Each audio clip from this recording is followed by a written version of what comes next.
Hi friends! Now that you've learned everything you need to know about common tone fully diminished seventh chords, I want to revisit the fully diminished 7 and show you some of the cool things that we've learned that it can do for you.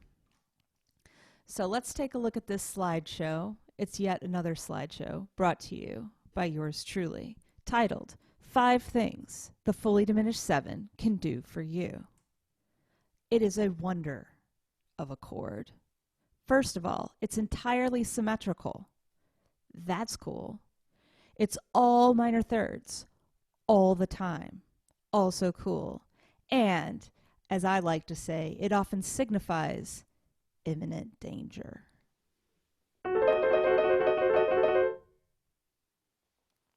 Okay, so what are the 5 things this chord can do for you? The first, go back to theory 1. The first time we encountered this sonority, how did it function? It functioned as a diatonic chord, the fully diminished 7 built on the leading tone of a key, as in this example, which is in G minor.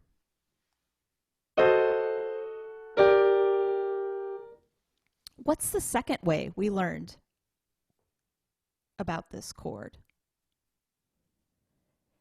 It can have secondary function, tonicizing any major or minor triad. As in this example, where I'm using the fully diminished 7 to be a 7 fully diminished 7 of 5.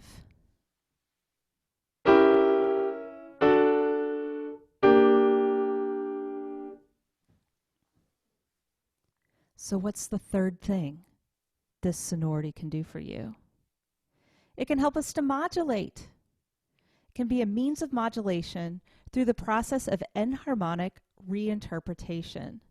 Remember this? You can take any fully diminished 7th chord and respell it to get a new root and tonicize a new key. For example, start with the B fully diminished 7 and it would tonicize C. We'll take that same chord. Now respell the B as a C flat, your new root is D, and that's going to tonicize E flat. Respell it again to now make the root G sharp, the new leading tone to A.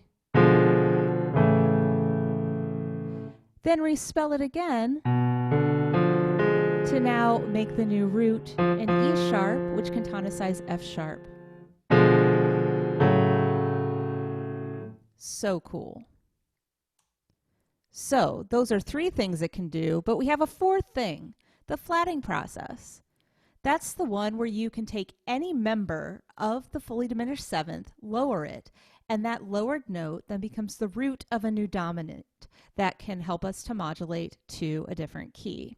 Let's take this example here where I'm taking that F sharp fully diminished 7. I'm going to lower the root. It's going to become an F7, which then tonicizes B flat.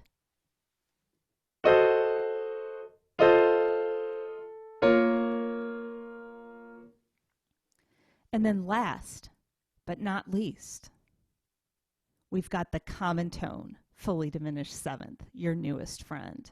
This is the chord that has embellishing function, where you take one note of the chord, and that becomes a common tone from which you build a fully diminished 7th off of that. Here's my example, embellishing the tonic chord in B flat major.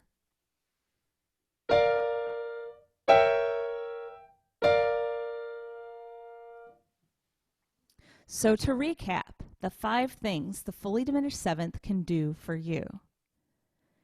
It can be diatonic. It can have secondary tonicizing function. It can be used as a means of modulation by enharmonically reinterpreting the notes to form a new tonic. It can be a means of modulation by taking one of the notes, lowering it by a half step to create the root of a new dominant. And finally, it can be used as the embellishing common tone fully diminished 7th chord. So there you go, and there you have it. Go have fun with some fully diminished.